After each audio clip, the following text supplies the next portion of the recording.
And now it's time for Queer Talk. How you doing today, Carter? I'm doing well, Ron. Thank you. So Well, we have a very special show today, just like a special episode on a sitcom. We're going to talk about the life and the work of Marc Middleton and his creation Bianca Paige, and we're going to start off with some words from Bianca Paige. In your bio, you said that your love for the theater and performance is the driving force behind the theatrical Bianca Paige. What are some of the things you love about theater and performance? In answer to the question, ever since I was a little boy, I was very shy. And my way of expressing myself was on the stage. It wasn't out in the community or out in public. I moved to Nashville to audition for Oscarland, made the first 3 callbacks, and got that dreaded letter that said, "Don't call us, we'll call you." So I then decided I would find out what the gay entertainment was all about, and I have no regrets. And because of society and boyfriends and friends in general, I always thought that this was something I needed to give up and decide what I want to be when I grow up. But thank God in the past year, I know now that I am what I want to be when I grow up. I have a job that I love. It also makes me very proud that it allows me to do a lot for my community because the talent I have here on stage is God's gift to me. But how I express that talent is my gift to God and my community. Thank you. Wow. So that was one of the pageant speeches for Bianca Paige many years ago. And my guest will help me out with the dates and the things today. And so let me introduce, first of all, F. Daniel Kent from Now Hear This. Hi, Carter. Welcome. And so you've been doing a history review for an article that's coming up. We're going to pull. Yeah, I've actually written quite a bit about Bianca over the years. It's one of the great pleasures of my job was that I got to work with some of the best entertainers in Nashville, and she was certainly the best that we had. Right. Also joining me today is Ron Sanford, who's a longtime friend of Marc's. Hey, how y'all doing? Welcome. And also with us today is Michael McDaniels from the H. Brooks Fund, who's going to talk to us about Bianca's legacy as a HIV awareness educator and a spokesperson in the community. And thank you, Michael, for joining us. Thank you. So let's turn back to you, Daniel. And you have this wonderful story of what brought Marc Middleton to Nashville before he became Bianca Paige. Well, like you heard in the piece, he was horribly shy, and even people who know him today would attest to that, of how shy he was. But he found his niche in theater. He really loved theater, and he, like you heard again in the piece, he came here to audition for Opryland Hotel, and when that didn't work out, he got a job as a performer at the Cabaret, the original Cabaret. Where was that? Hayes located? Street. Hayes Street, yeah. And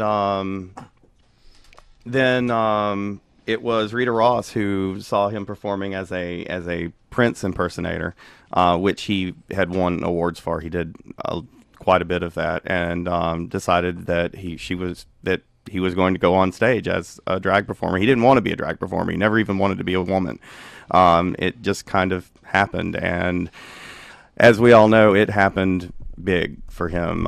Rita obviously had a good eye for talent, because whenever he went out on stage, people stopped, and they stopped and they noticed, and it was an amazing thing. Right. So he had a pretty strong theater background before he started doing gay club performances. Yeah, he had as far as in Nashville, he had a short run with the Pull Tight Players in Franklin, Tennessee. And it wasn't long after that he went into drag, but he was always really involved in theater. Many people will remember his run in Ain't We Got Fun, Michael McFadden's piece that went to New York and won some awards. It was nominated for some awards. Yes, he was nominated for Best Actress, and it was also nominated for Best Play.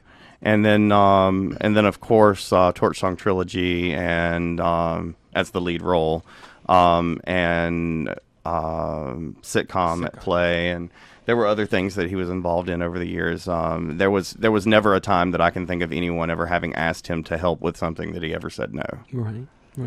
Well, Ron, you were talking about how he was doing the male lead performing, singing live in the gay clubs before the drags. Right, that's when he was doing Prince, and he was entering Mr. Contest, like Mr. All America and Mr. USA. And he actually won Mr. Tennessee, and it was he wanted to go work for the Warehouse, and he wanted to work as a male entertainer there.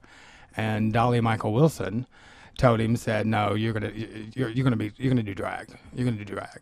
And so anyway, long story short, Rita put him up in drag, and he wasn't as fabulous at the beginning. In fact, they used to call him Bianca, but he soon took over. And I remember the first time I saw him, which was in 1990 at Miss USA in Louisville, Kentucky, and 1,500 people came to a halt when he did his Shirley MacLaine talent. It was so amazing. I mean, you could have heard a pin drop. Yeah. But he started as a male and never really wanted to do drag, but just got pulled into it. Yeah, and what an amazing thing we had to see from then on. So his performing career here in Nashville as Bianca Paige started in Warehouse. At the Warehouse, yes. And he's worked his way through town. Yeah, he went from the Warehouse to. In fact, he stayed at the Warehouse until it closed because he was just that type of person. He wasn't going to jump ship, and he went to the Connection.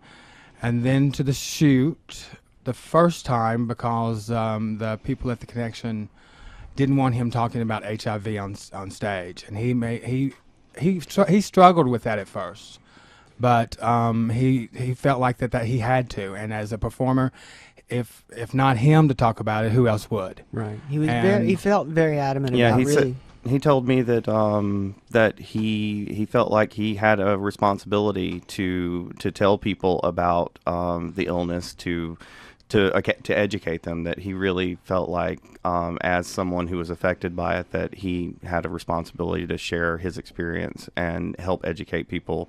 And he truly did that with all of his might. And not just on stage. I mean, he would come home almost every night and tell me a story about how somebody pulled him, off to the side or something and talked to him. And then many nights he'd come back and say that somebody he talked to a year ago or something was doing fantastically, and they came up to thank him just for that 15 minutes of talk. Right. He was always just putting out there for community, and there's any time that someone had a fundraising event or something like that, he was ready to step forward.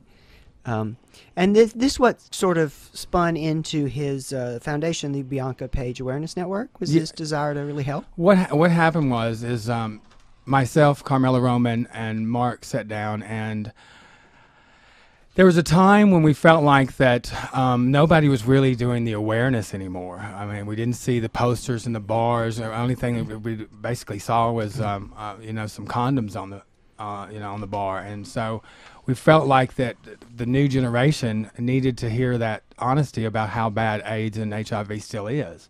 And so we put together BPAN, which was Bianca Paige Awareness Network, and to get the awareness back out.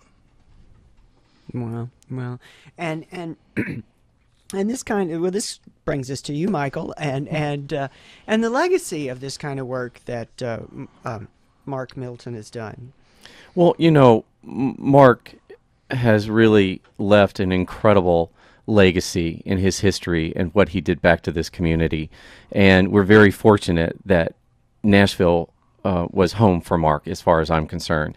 But it is all about his legacy and his awareness and what he was trying to, when he was out after a show or during a show or during a show break. There was never one time that I never heard Marc say good things about Nashville Cares or AIDS awareness and how important it is. He might have joked about it in some ways, but he was very serious about the importance of the HIV and knowing about it and doing something about it. And getting tested. And getting tested. And so his legacy really leaves a mark on this community. And like the Brooks Fund, I mean, with our Oral History Project, these are things that we're looking at archiving so that people, generations down the road, will know what we had here at one time in this community. It's so important to capture everything that Marc did for us.